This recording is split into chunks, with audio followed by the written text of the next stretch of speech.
Hi, kia ora, good morning. I've had my breakfast, my day has started. On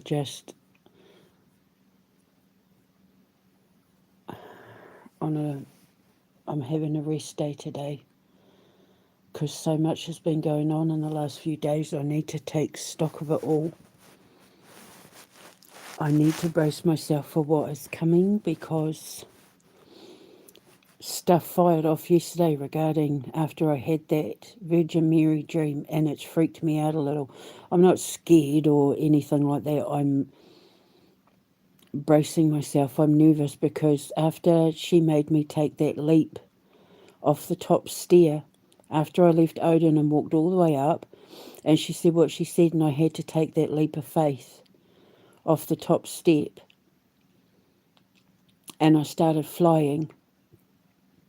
She told me to get ready because something was about to happen, that I was going to do something that was going to bring a lot of attention my way, and to brace myself because my phone was going to blow up with phone calls and messages and stuff. Well, between yesterday and the early hours of this morning, I see where it's headed. I have to remind myself to breathe. I'm not scared or worried or anything like that. It's just that I'm about to be thrown into the limelight. I'm about to be thrown, thrust, catapulted, yeeted, slingshot into recognition around the world. I'm going to be on the news. Remember, in the dream, I could hear people talking about me on the news from all over the world. I was on news stations being talked about. As I'm talking, my heart's pounding. All over the world. People are about to know my name, and that's what the Virgin Mary was preparing me for. And it's what my teacher prepared me for. And I'm not worried. I've known that this was going to happen since my 20s. It's the fact that I can see it coming towards me. It's making me a little bit nervous because of the fact that I was supposed to have a support network,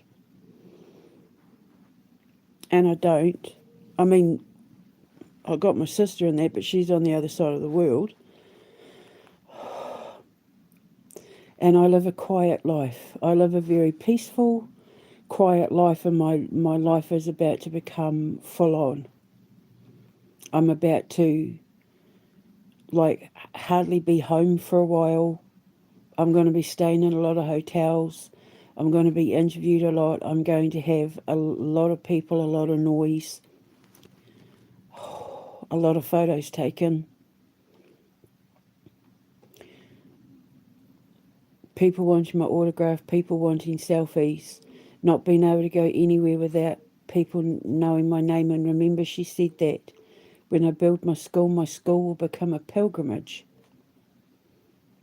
to a lot of people around the world who are wanting to sit in what I created because of who helped me create it, meaning, the divine. People are going to come to my foundation and heal. And, because it is going to be like a retreat,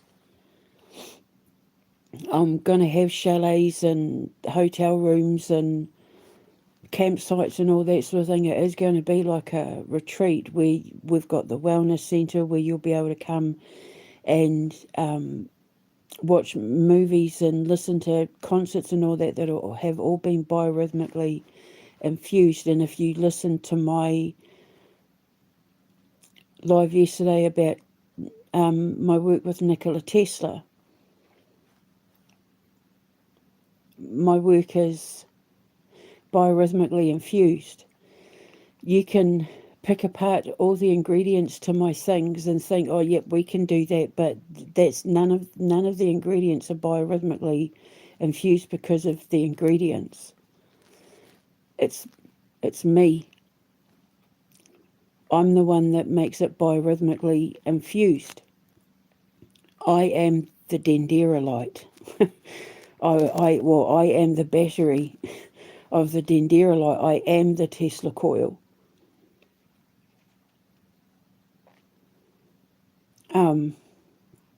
And what comes off me is residual.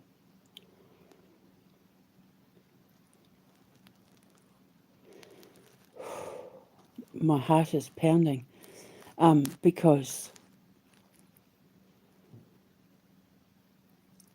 I'm about to go from peace and quiet to worldwide recognition and a lot of noise. And I don't like attention. Every time I talk about it, I start stuttering because I'm introverted. I'm a Scorpio. Scorpios, we're introverted until we're extroverted, which means,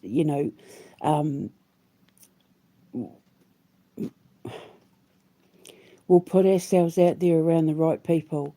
My sister and my sons and that know who I am. They will always see the real side of me, the silly, playful, childlike entertainer sort of thing, put on the voices, do the silly dances, make a fool of myself and that, but that's not who I am in the public eye because I'm shy. And I will always be shy. I'm always going to be uncomfortable when eyes are on me. But I have to do it. And I know I have to do it because there are children out there in the world who are going to be relying on me to present myself to the world in the best possible way, that people are wanting to come on board and engage in what it is that I'm creating for the sake of the children, whether it's as staff or as talent or as people who pay money to come and buy what it is I'm selling.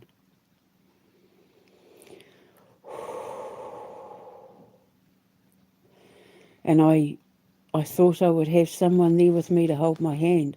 I was always told that I would have my other half, my twin, my protector, my husband, my man, there to hold my hand, and that we'd step into this together. And it's not happened because I haven't met anyone. I don't have anyone in my life. My options, like my husband Martin and that, blew it.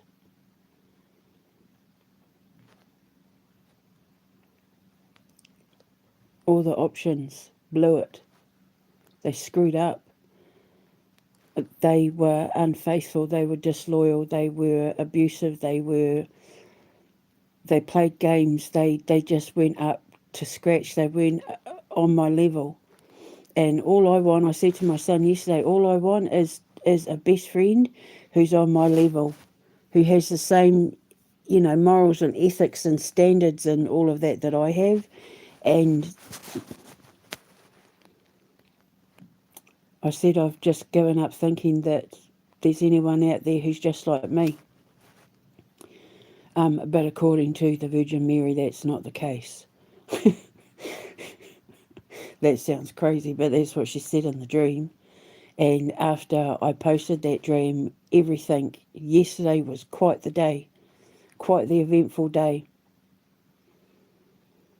And then, of course, in the early hours of this morning, I realised that a lot of what she was talking about was in regards to Anne Widdecombe's case, and that made me quite emotional because of her and being Catholic, and it tying into Nikola Tesla and St. Patrick's Church and Oh Holy Night, and like everything has started landing. Everything's been drawn down, Castor and Pollux Gemini style, and started landing in 3D reality, and I'm seeing what's ahead of me, and it's like, holy crap. It's getting bigger and bigger and bigger and bigger and more and more exciting, and drawing more and more attention, and it's going to bring more and more people to the foundation, and I love that, but it's coming at the expense of me having to step outside my comfort zone and to not be so insulated and guarded, because the kids are relying on me to put myself out there because I don't trust anyone else to promote it on my behalf, because the school is my baby, the foundation, my empire, it's my baby, and nobody knows their baby more than the mother.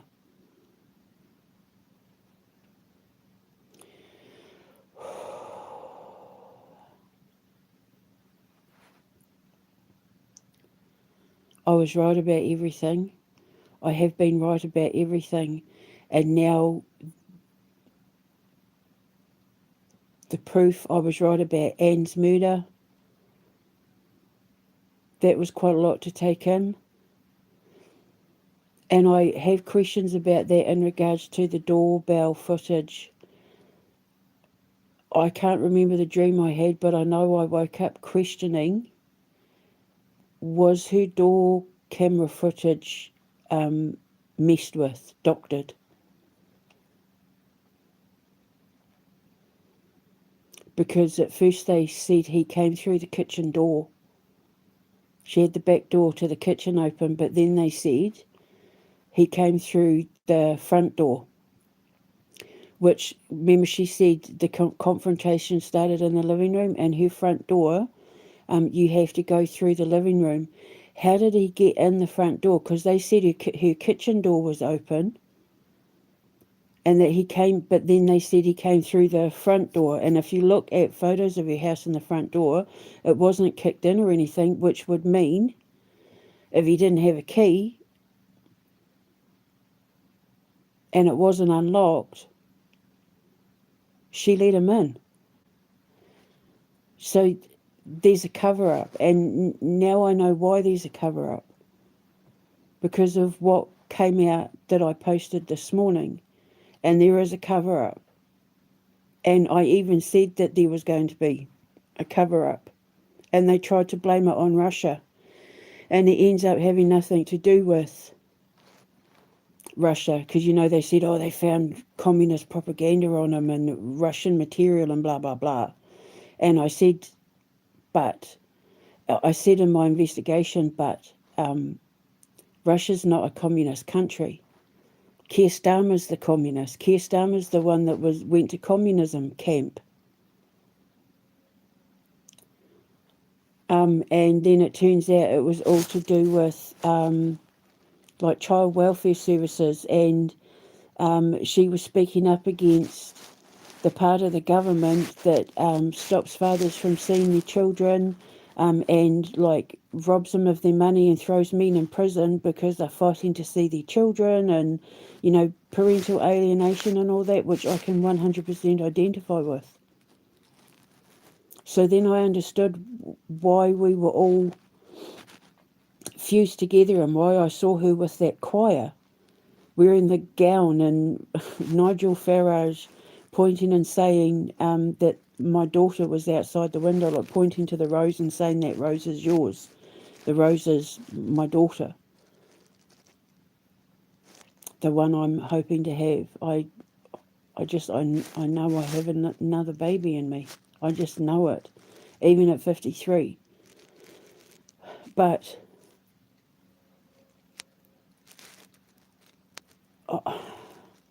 I'm watching everything come into land. It's like I'm sitting on the outside of an airport watching all the planes coming into land, and I'm getting ready to get on the plane that takes me out. Because of all the planes coming into land, it's allowing me to fly out of here. And I can see it, and it's making me nervous, because after this, there's not going to be any transition period. I'll get to have like a little bit of a break before I'm doing the media circuit, and I'm not going to be able to walk down the street anymore by myself. I'm going to need protection. I'm going to need bodyguards. I'm going to need people, a PR person. I'm going to need, because it's almost like the walls and roof are about to be taken off my life. My little protective bubble is about to be popped, and everyone's going to turn around and look at me and go, oh. And want to talk to me and stuff, and I'm like, no, put me back in my bubble. I'm not ready. Trying to stop myself from going down a slide I need to go down in order to get what I want. A cruel fate. In order to make children famous, I have to step into the limelight. And it's making me nervous, but I have to do it. So much went on yesterday. Yesterday was such an incredible day, right up until this morning, and I'm bracing myself like my stomach is in knots. Every day I get up and the wheels are turning more and more, but yesterday the wheels turned so much that I kind of got flung, catapulted, yeeted into the future, and what I can see is it's exciting. Once it's all up and running, it's going to be exciting to sit back and watch everybody enjoy it, but it's me having to put myself out there to make it all happen is the part I'm bracing myself for, because I want to be able to have someone that I can hide my head into their shoulder when I'm nervous, and hold their hand when I have to be around all these people and stuff, and I don't have that. Because even when I've got my sister and nephews and sons with me, I don't want them getting media attention. My teacher said to make sure that that doesn't happen. So, anyway, one of the things my teacher said is that I would have a support network that would protect me like a bullet. And she said they would be my students and followers. You know, followers of my teaching. And I've been thinking about it, and I've been sitting here having my breakfast, and I think I have an idea for a TV show that's going to be a brilliant way to find students for my school, where once they're put through the test, the prize will be they will be offered a place at my school.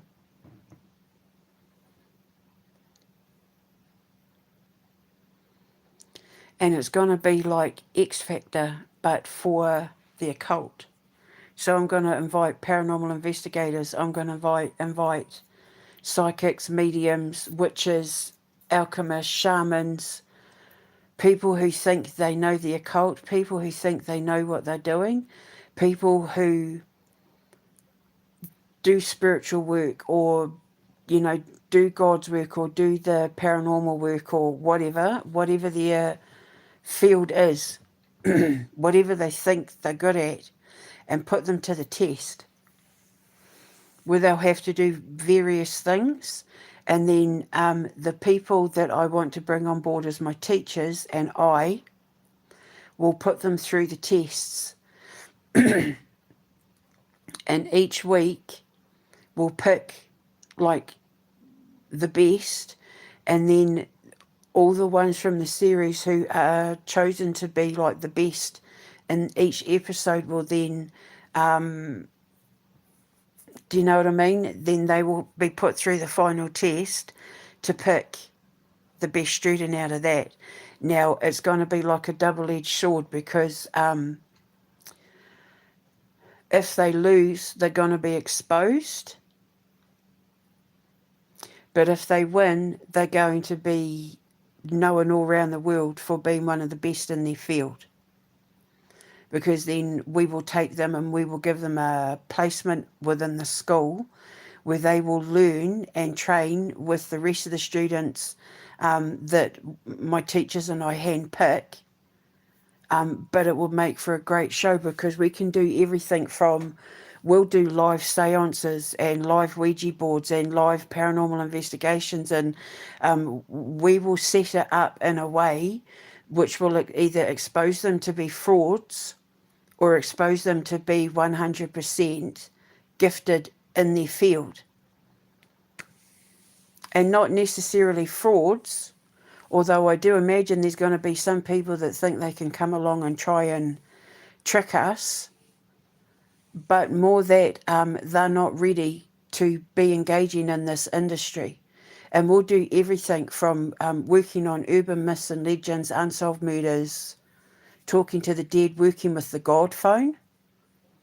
I'll give them access to working with the God phone, you know, actually sitting in the God particle and see how they handle it. Because trust me when I say it's taken me 13 years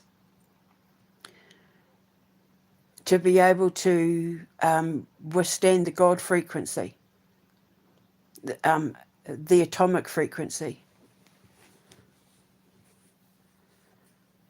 And it's also going to be a great way to teach the audience the right way and the wrong way to do things. And it's not to make fun of anyone or call anyone out or bullying or anything like that. It's kind of like, you know that show, Are You Tough Enough?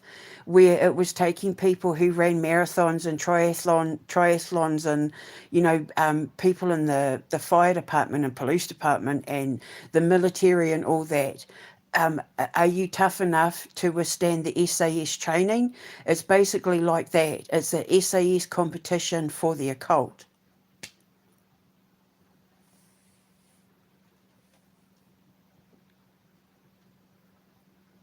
If you think you're a witch, prove it. Because if you're doing it wrong, I'm going to be the perfect person to let you know you're doing it wrong.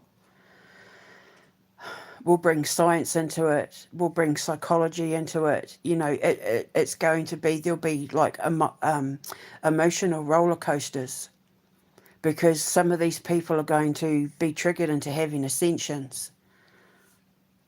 Some of them will, like, I was thinking I could let them use, like, I'll make my folk deck, my Force Open the Eye tarot deck, and on the show, you know, set them the task of learning to read my folk deck on real volunteers and see how they handle it. And that in itself is going to be quite intense, because my folk deck basically opens the door for you to have an ascension. And it will make for brilliant viewing. There will be no disrespect. There will be no negativity. There will be no bullying, no judgment, nothing like that. But what it will do will let a lot of people know that they're dabbling in things that they shouldn't be dabbling in, because they're not seeing it the right way, and that the occult isn't anything that you can take for granted or abuse. And it doesn't mean to say they can't come back next time and give it another go. There might even be people there who didn't quite make the grade, but there's something there in them where they might still get offered a placement anyway, or offered a job as a tarot reader, or, you know, to work at the brew house, offered the chance to make money in other areas that aren't necessarily training at the school. But, you know, like in Monsters University, because that's what I was sitting there thinking, this like Monsters University. You know, Monsters Inc. Part 2, when it talks about Sully and Mike and that at university, and how they were in the sororities, and all the sororities had those big competitions. It would kind of be like that. But a TV show. So it'd be like American Idol / X Factor, but for people in the occult arena. Paranormal / supernatural. We could have ministers and priests in that who do exorcisms, and I'd love to put the demonologist to the test. Like, that would be my real bugbear.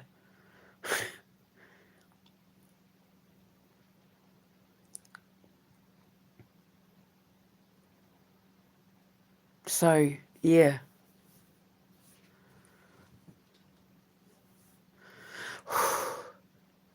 What an incredible TV show. It would be like so intense. But all the tests and that would be have to done in a way where nothing was given away. They would just be handed something and told use it. They'd go somewhere and be told do what you do.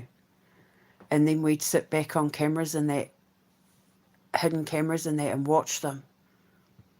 And then grade them. And then we could decide, me and my teachers, who would be invited to the School of Alchemy.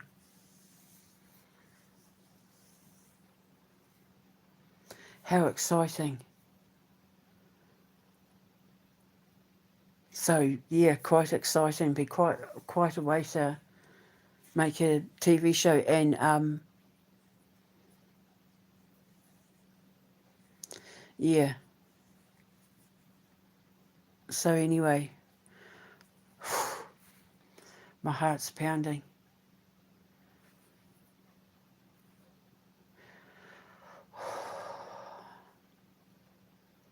All this peace and quiet is about to change. It's like I'm waiting for news that it's finally over and I can fly out of here, and by the time I get on that plane, when I land, my life is never going to be the same again. The life of my children, the life of my sister, my nephews, everything changes, and I can see it. I can actually see it now. I can see it playing out. Everything's coming into land. I can see the Red Sea parting, and I can see everything and everyone who stood in my way finally being taught their karmic lessons, paying the price karmically and judicially for what they did to me and my boys and my sister, what they put us through. And they're being removed. They're slowly being removed. My blockages have been removed out of the way.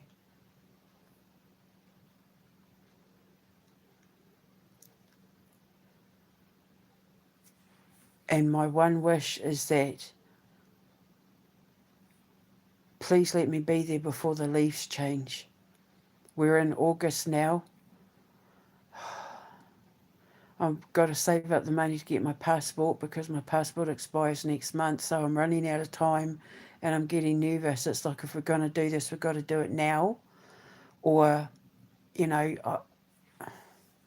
please let me be there before the leaves change. If I could be in New York, in upstate New York, to welcome in the autumn, I would just weep for days with joy. Because years ago I used to say to my boys and that, I don't know why, but I keep feeling like autumn is going to be when we get to America, like we'll be in America for autumn. I used to say that years ago. I keep seeing autumn leaves, and it just feels like, just as it's starting to get cold, we're going to go. We'll be there.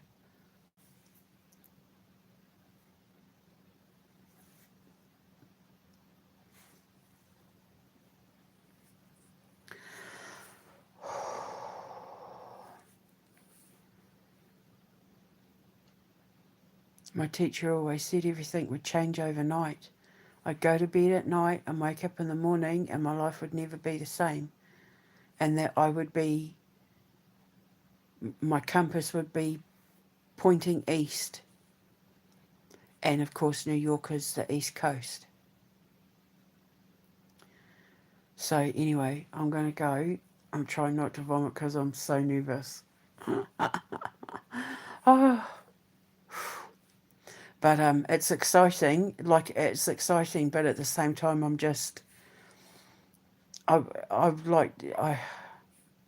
always thought that I'd have my husband here to comfort me when I got nervous and hold my hand and, you've got this, Debbie, you've got this.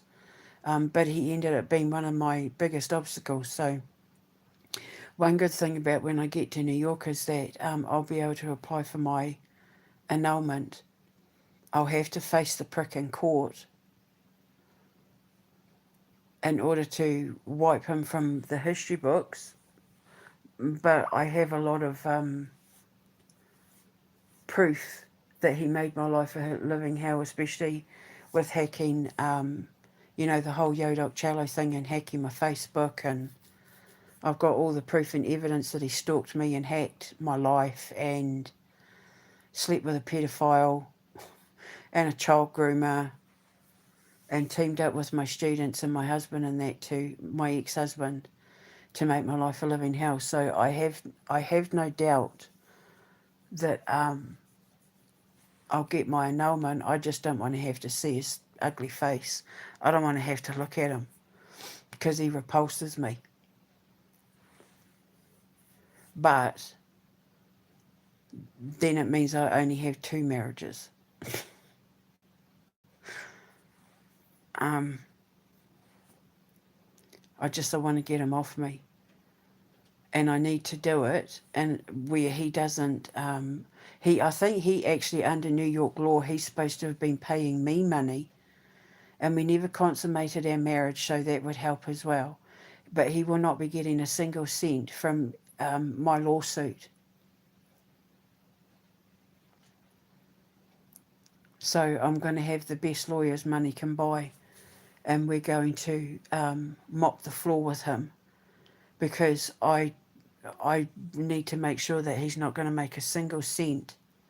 That's why I changed Andre's Dragon to Lucian's Dragon and blended Lucian's Dragon with the legend of Brehena Saithusa and that, so it ended up becoming nothing about him.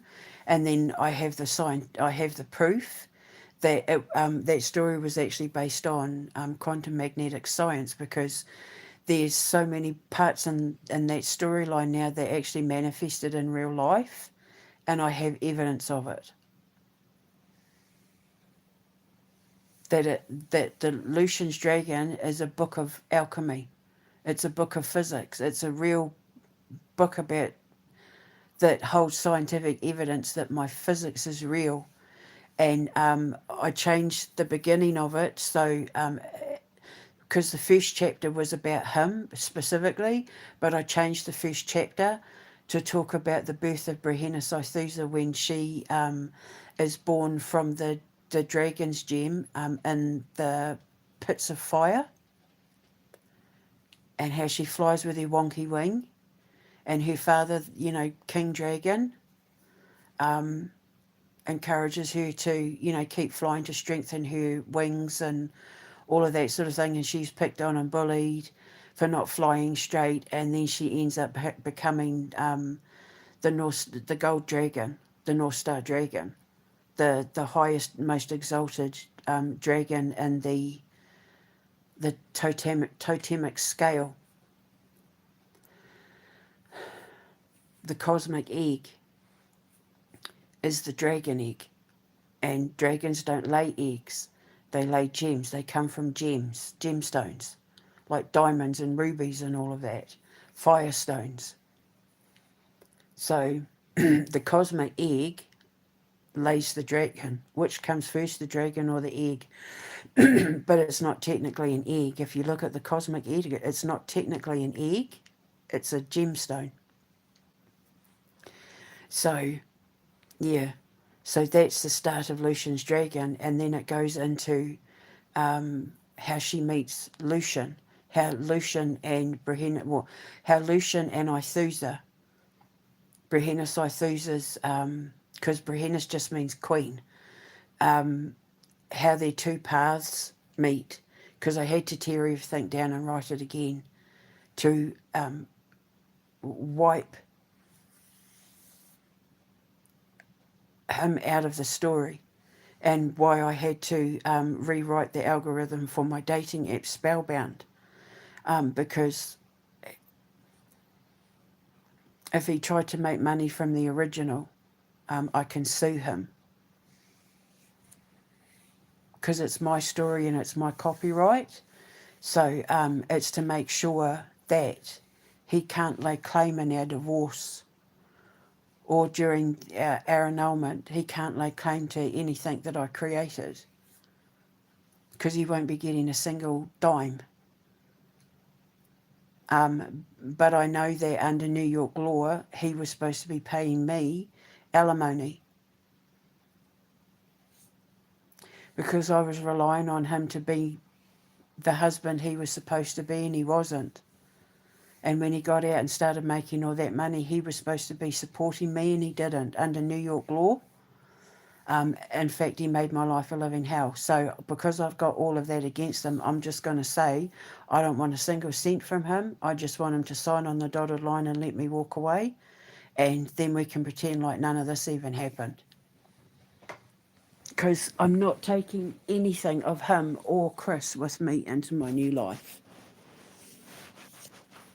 So, when that finally comes to an end, I'll be so happy. But I won't be jumping into marriage so quickly after that because,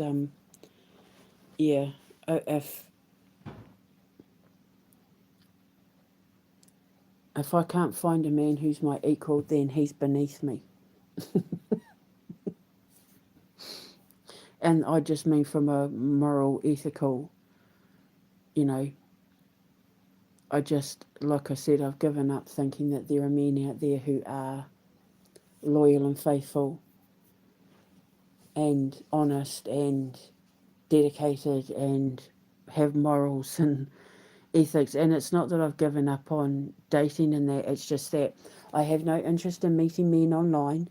So that's never going to happen. I'm never going to get to know anyone online before I get to know them in real life.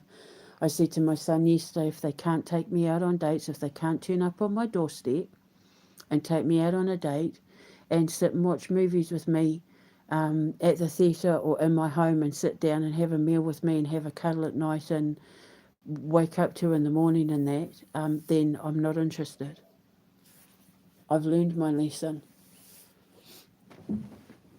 And it's I never met my husbands the right way. They were all not in the same places I was.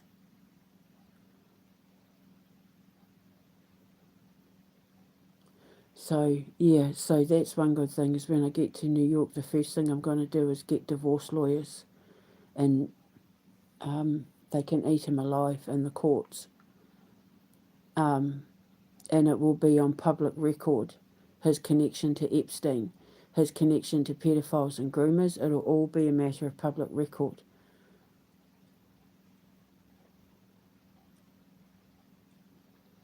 So he'd be stupid to drag this out in court.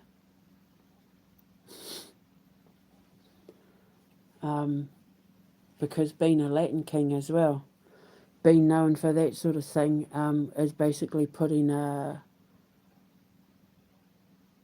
bounty on his head. He didn't think that one through when he listened to my students when they went running to him. So, yeah. It's the final chapter. I'm getting ready to close the book on the final chapter. I've written the whole book out. I just need to slightly change the ending for when Lucian finally gets to the top of the mountain. Just need to change the ending.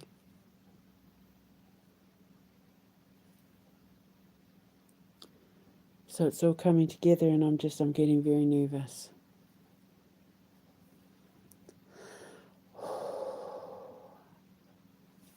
It's been quite the year. But I told you, didn't I? Did I not say at Christmas time and New Year's that this year was going to be exciting and there'd be a lot of people no longer in positions of power by the end of the year? And now you're seeing it all happen.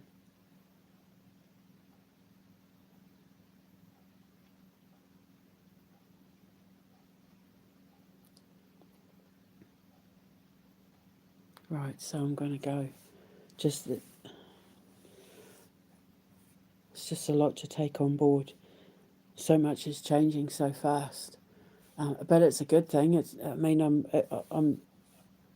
I'm excited. I can't wait, but at the same time, I'm just nervous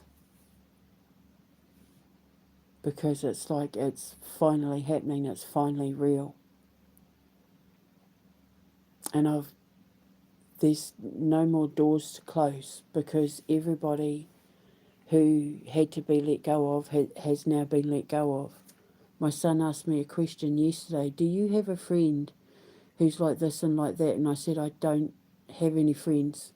I said, I don't have anyone in my life other than you and your brother, your Auntie Erin, and 3 of my nephews. I said, because I let go of everyone because they weren't loyal.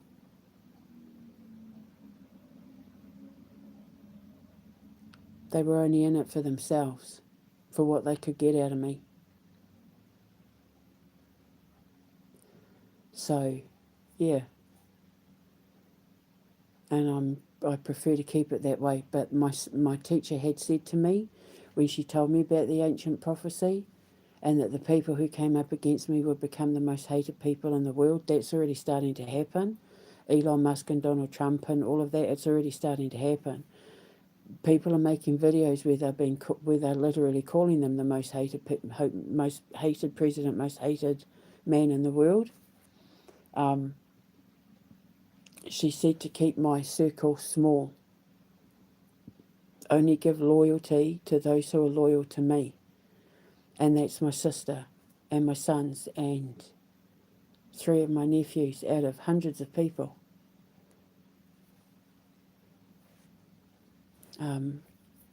None of the options that I had, to be potentials, most of them were gone after a week or two because I caught them out in lies and deceptions and, all that sort of thing. So, boom, gone. I said to my son, I haven't spoken to any men now since 2023.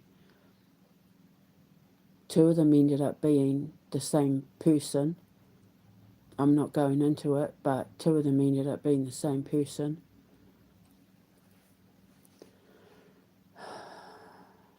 So, yeah. Anyway, that went off on a tangerine. So, yeah, it's just because I'm sitting here reflecting, taking it all in. It's a lot to take in. I'm rowing my boat, my waka, I'm rowing. I remember in my dream my nana said that my waka was going to be pulled for me, that I wouldn't have to row. Well, it's starting to happen. And I'm seeing the shoreline come into view. I'm seeing the New York skyline come into view, literally, yesterday with that Tesla thing with the New Yorker. I'm seeing the New York skyline come into view, and it's like, oh, get ready, I'm coming into land. It's just a matter of time, because I know she said, like, I'm literally going to get plucked out of where I am. Like, everything's going to change overnight. I'll be plucked, boom, just like airlifted. And then the whole world's going to know my name, and I'll never be able to walk down the street again by myself without bodyguards, without security. And not because my life is in danger, but because people are going to want to be a part of me, have a piece of me, have a part of me. Because she said they'd see me as like their saviour, but not like in a Jesus way, but like I brought them hope. I cleared the path for them to have hope and faith again, where it improves their lives. Which is great, but all I want to do is build my school and make my movies and TV shows, and I want to put on a show for the world, but where I'm the reason why there is a show and not because I'm the performer, because that's never going to happen other than with the Night of the Black Sun. I did wonder whether the man who gets his hands chopped off when we fly away in the helicopter wasn't my ex. It genuinely could be anyone. Anyway, thought-provoking day. It's all starting to kick off. And I'm sitting here by myself. I even felt like to have a drink yesterday, because like to have like to celebrate all these wonderful changes, all these big things that are happening. Like, but Jesus, Mary and Joseph, alcohol's expensive. All I wanted to do was buy myself like a nice bottle of vodka or gin, but I'm not paying those prices. That's ridiculous. I don't even drink, but I just felt like to, because it was a beautiful day. I'd had a beautiful meal with my son. We went out and got some food together and that, and it was so wonderful. And then, I'd had that dream about the Virgin, and yeah, it was just an incredible day. And I came home and I was hot and sweaty, and I thought, God, it'd be nice to just have like a nice gin with a twist of lemon. And I thought, I'll just see how much it costs, and I'll go down and maybe get me a bottle of gin or a bottle of vodka. And I almost had a heart attack. I couldn't believe it. The last time I had a drink was in 2020. Or actually, I had four gins when Amber died. But that was from a bottle of, was it gin or vodka, that I bought in 2023. Because I don't drink. But trust me when I say, when I get justice and I get my sister and nephews and they're over here, I'm going to be drinking and like until I forget my name. I said to her just this once, we're going to have a knees up, let her head down and have a knees up, because we've friggin' earned it after everything we've been through. Like, bloody hell, what the hell did we just come out of? So we're going to have a drink, we're going to have a karaoke, we're going to sing till we cry for Amber. There might only be 6 or 7 of us there, but my God, we're going to party like it's like there's 1999 of us.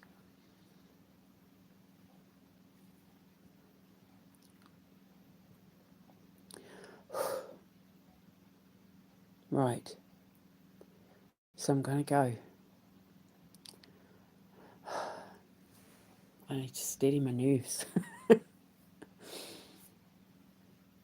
I don't know how people do it. I don't know how people seek the limelight. I don't know how people love being around fanfare and paparazzi and all that. I don't know how they do it.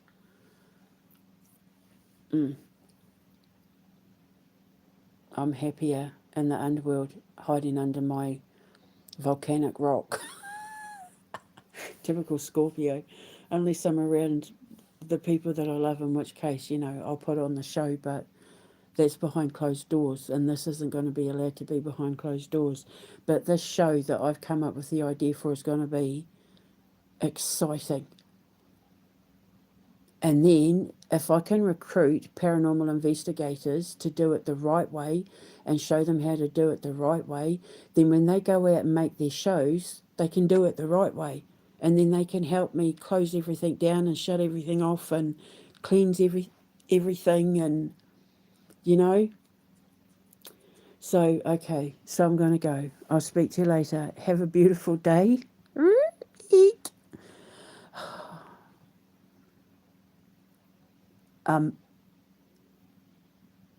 The last thing I'll say before I send off, if anyone out there listens to this,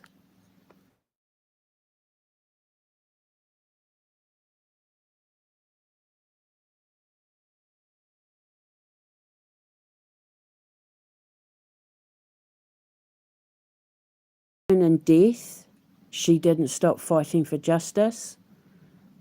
She trusted me to see what happened and to let everyone know what happened, because she was determined to get the truth out there, and that she wants you to know that all was never as it seemed in regards to who did it and why.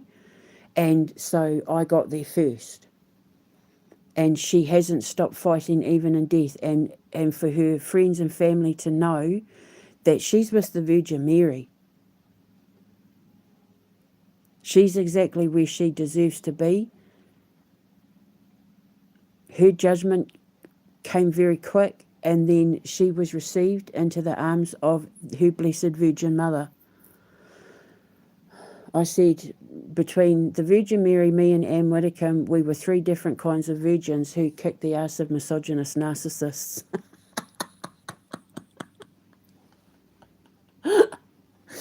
Oh, it's hilariously winning another argument, really, isn't it? But she is at peace. She's exactly where she deserves to be, and that's in the arms of God. She is with her choir of angels. She is with her Virgin Mother, and she is with her Lord God, Father in heaven.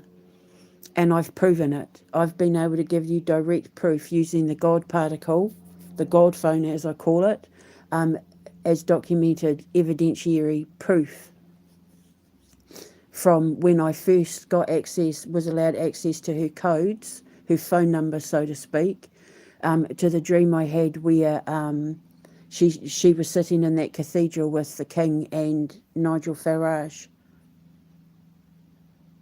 I've been able to let you have direct communication with her where she was letting you know she's in the most beautiful place a person like her could hope to go in death, and that she has still been fighting to get the truth out about what happened to her and why, even after death, and she allowed me, the one, to have access to do it. So it was a privilege for me.